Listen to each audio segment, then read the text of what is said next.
Hello and welcome to Football Daily, where today we're looking at 10 sales from this summer which teams may already be regretting. 10. Toby Aldorail.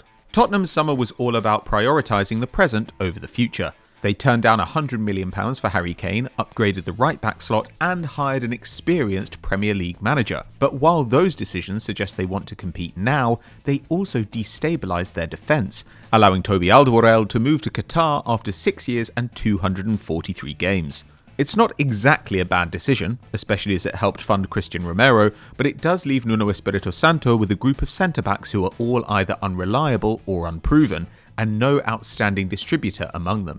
Alderweireld was the squad's best passer in the last 3 seasons, averaging 13 long balls a game, and while Nuno has tried a direct approach this campaign, no one at the club manages more than 8.5. More importantly, the lack of a defensive leader has seen the back and midfield lines drift apart, and as a consequence it's easy to unpick Spurs, with an average of 17 shots conceded a game, 4th worst in the Prem. Alderweireld may have been 32 and injury prone, but there was no plan to replace his qualities, and he could easily have excelled in the back 3 Nuno used at Wolves. Another misstep in a muddled summer for Daniel Levy. 9. Andros Townsend. It's not often you'll see Andros Townsend praised on this channel, and to be honest, we thought Palace had done well to shift him. Now 30 on 60k a week and with under 10 goal involvements in 4 of his 5 seasons at Selhurst, the Englishman's departure seemed a good step towards a younger and more dynamic Palace, even without bringing in a fee. However, Townsend has been dynamite for Everton, notching 4 goal involvements in his first 6 games, and while that's almost twice what expected goals would predict, the metric would still ballpark him at 13 goals and assists across the season on current form, a tally that would be his best ever. Also hitting a career high is his creativity, with 2.3 key passes per game. But most importantly for Rafa Benitez, Townsend has shown himself an outstanding defender, ranking in the top 1% of wide men for both tackles and interceptions, with 4.6 per 90, and also managing over 20 pressures, 20th in the Prem, above grafters like Jota and Bernardo Silva. With Richarlison and Calvert-Lewin to aim at, Townsend's addiction to crossing from the byline finally has a use, and Everton finally have someone to supplement Lucas Digne's production. The only losers are Crystal Palace. 8. Emiliano Buendia. The season is under 2 months old, but Norwich already look destined for the drop, with 0 points in their opening 6 matches. Though easy on the eye, the Canaries are also easy to play against, and at least part of that is down to the departure of Emiliano Buendia. The Argentinian fetched a huge £35 million fee and is yet to catch fire at Aston Villa, but without him, Daniel Farke's side look impotent, getting fewer shots and shots on target than they did in their last PL season. Pukki is the only player averaging over 1 shot inside the box a game, and even a subpar Buendia would be helpful there, with 2 chances created per 90 and 1.7 passes into the area this season. That's 16th in the league and better than anyone at Norwich. The team has also become lopsided and predictable, with a division-low 8% of their shots coming from attacks down the left compared to 20% from the right. And while Max Aarons remains a bright spot, the loss of Buendia's protection is evident, with the Englishman forced to make more tackles and more fouls per game than he did last year. Norwich don't even counter effectively, with the 3rd slowest attack speed in the Prem, while Villa top the charts by that measure. Every player may have a price, but in Buendia's case, that price is a swift return to the Championship. 7. Pedro Poro.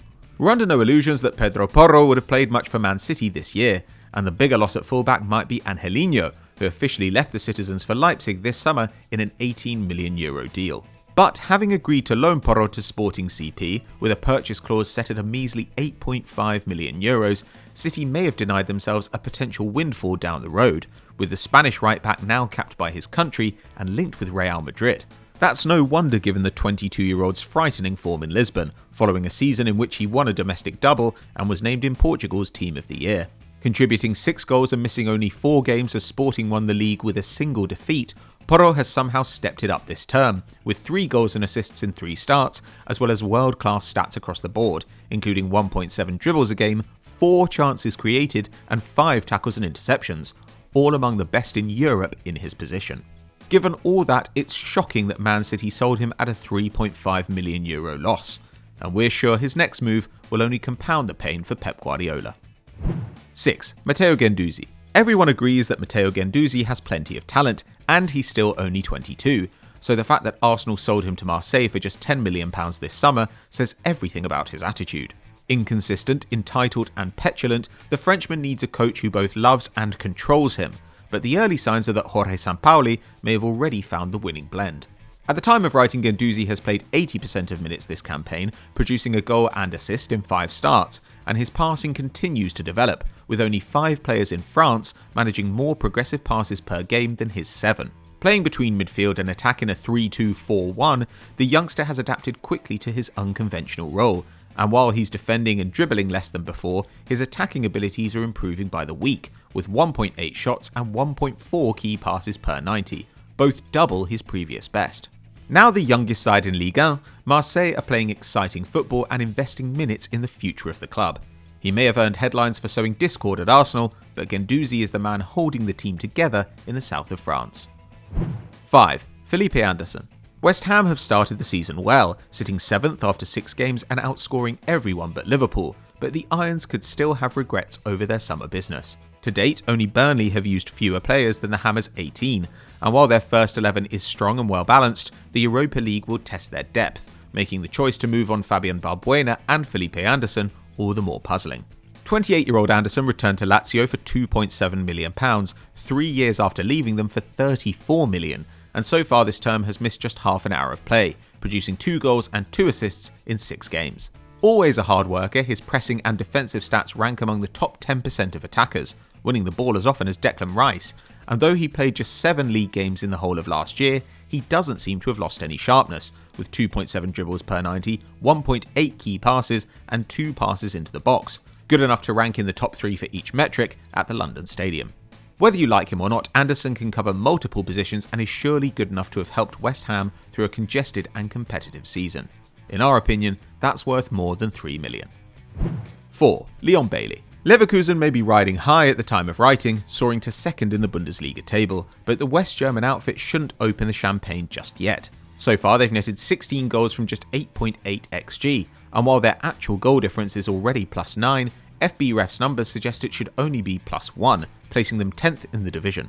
There's plenty to like in the squad, especially 18-year-old attacking mid Florian Wirtz, who already has 8 goal involvements, but Die Werkself may end up regretting the sales of both Leon Bailey and Vendel, who last year were among their 12 most used players and on occasion made up the entire left side of the team.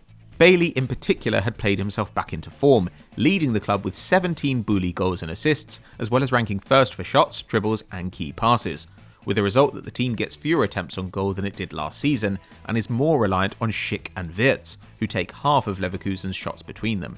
If either one gets injured, Leverkusen could be in for a long, tough year. 3. Boubakary Soumare. Obviously, there's more to Lille's decline this season than the departure of one player. Les Douglas keeper Mike Maignan and their excellent manager Christophe Galtier, but perhaps the most galling exit was that of midfielder Boubakary Soumare, once linked with Man United at a price tag of £50 million, who instead joined Leicester City for just £18 million. For a 22-year-old with over 100 top-flight appearances, that's a pittance, and without Soumare, Lille have struggled to progress the ball. Last year, he led the team in passes into the final third with 8.7 per 90, 4th best in France, and since his departure, Lille are getting into that zone just 30 times a game, down a quarter from 39. And while last term they were hard to press off the ball, sitting 4th in the division with 14 successful passes for each opposition tackle, this year they've slipped to 6th, with their play broken up every 12 passes, no doubt thanks to the loss of Soumare's excellent dribbling, as well as Renato Sanchez's limited game time so far. Where they previously extracted maximum value from their assets, Soumare's sale is a worrying start to life without genius sporting director Luis Campos. Let's hope worse is not to come. 2. Edin Dzeko. The decision to sell Dzeko in August was hard to argue with. Roma needed salary space for Tammy Abraham, and the Bosnian is now 35, old even for Jose Mourinho. But though they got 260 appearances and 119 goals out of the veteran, letting him join rivals Inter for free already looks a bad choice, with the striker in his customary place among Serie A's deadliest marksmen. At the time of writing, only Immobile has bagged more than Dzeko, who has hit 5 and assisted a 6th in his first 5 starts to make the Nerazzurri the bookies' favourite for another Scudetto, as well as the top scorers in Italy. Despite losing Lukaku, Inter are taking more shots and getting more on frame than they did last year, and though he's getting fewer chances himself, Dzeko's movement remains impeccable, bringing him 0.64 xG a game, with his shots coming from an average of just 8.5 yards out, the closest of anyone in Europe's top 5 leagues at present. Given that his contract lasted until 2022, Roma could simply have kept the forward ahead of a tough fight for Champions League football. Instead, they may have handed a rival the title. 1. Cristiano Ronaldo. Moving on Ronaldo made sense for Juventus. The Portuguese earned 600k a week in Turin, 4 times as much as the next highest earner, and though he was brought in to win the Champions League, his time with the Bianconeri saw them eliminated by Porto, Ajax and Lyon in Europe, as well as giving up a 9-year title streak, while a massive 28% of his goals for the club were penalties. However, selling the 36-year-old hasn't solved the fundamental imbalance in a Juve side which has steadily got duller and weaker. They've lost a shot and a half and 0.5 xG a game from their attack since Ronaldo left, bringing them 2 wins, 2 draws and 2 losses from their opening 6 fixtures to place 10th with a neutral goal difference. And while they might have used his departure to build a fresh team for the future, of the 12 squad members to have played over half their minutes so far, 8 are 27 or older, with their lack of imagination obvious in the decisions to bring back Max Allegri and Moise Kean this summer. While sides like Napoli, Atalanta and Milan make exciting choices on the field and in the market, Juve remain wedded to their old ways. And in football, refusing to gamble is often the same as losing. So those are 10 sales from the summer clubs may already be regretting, but what do you think? Which stars should not have been moved on? Let us know in the comments below. If you enjoyed this video, drop us a like and subscribe to the channel, hit the notification bell and you'll never miss an upload. We'll see you next time.